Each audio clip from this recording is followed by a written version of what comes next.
السلام علیکم ورحمۃ اللہ وبرکاتہ۔ قاری Abdul Basit on line Quran teaching and وظائف میں آپ کو خوش آمدید کہتا ہے۔ لسنرس، اگر آپ کو ہمارا چینل پسند آ رہا ہے تو برائے کرم اس کو سبسکرائب کیجئے اور اپنے دوست احباب کے ساتھ بھی شیئر کیجئے۔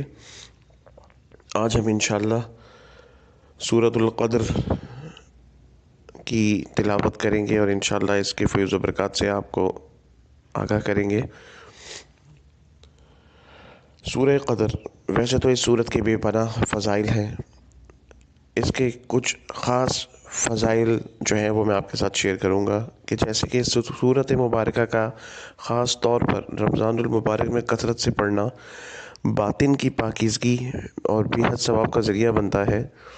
اس کو سوتے وقت 7 مرتبہ پڑھ کر سونا گھر، جان، مال کی حفاظت، روزی میں اضافہ، بینائی کی حفاظت، لقوے کی مرض میں شفا یابی اور آخرت میں ذریعہ نجات ہے۔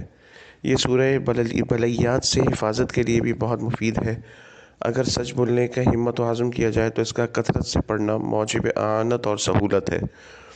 اس کے علاوہ بھی لسنرز اس کے بے تحاشا فضائل ہیں، جیسے کہ اگر جو شخص وضو کرنے کے بعد اس سورت کو اگر 1 مرتبہ پڑھے گا تو انشاءاللہ عز و جل اللہ تعالیٰ اس کو صدیقین کے ساتھ اٹھائے گا، اور اگر کوئی وضو کے بعد اس کو 2 دفعہ پڑھے گا تو اللہ تعالیٰ اس کا حساب کتاب شہداء کے ساتھ کریں گے، اور اگر کوئی اس سورت کو وضو کے بعد 3 دفعہ پڑھے گا تو اللہ تعالیٰ اسے صالحین یا اپنے انبیاء کے ساتھ اس کا حساب کتاب یا اعمال نامہ پیش ہوگا۔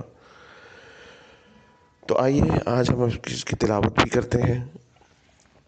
اعوذ باللہ من الشیطان الرجیم، بسم اللہ الرحمن الرحیم۔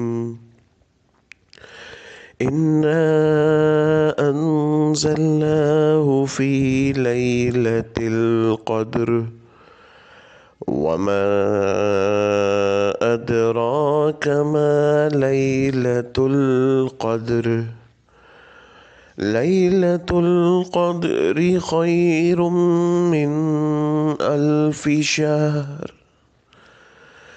تنزل الملائکۃ والروح فیہا بإذن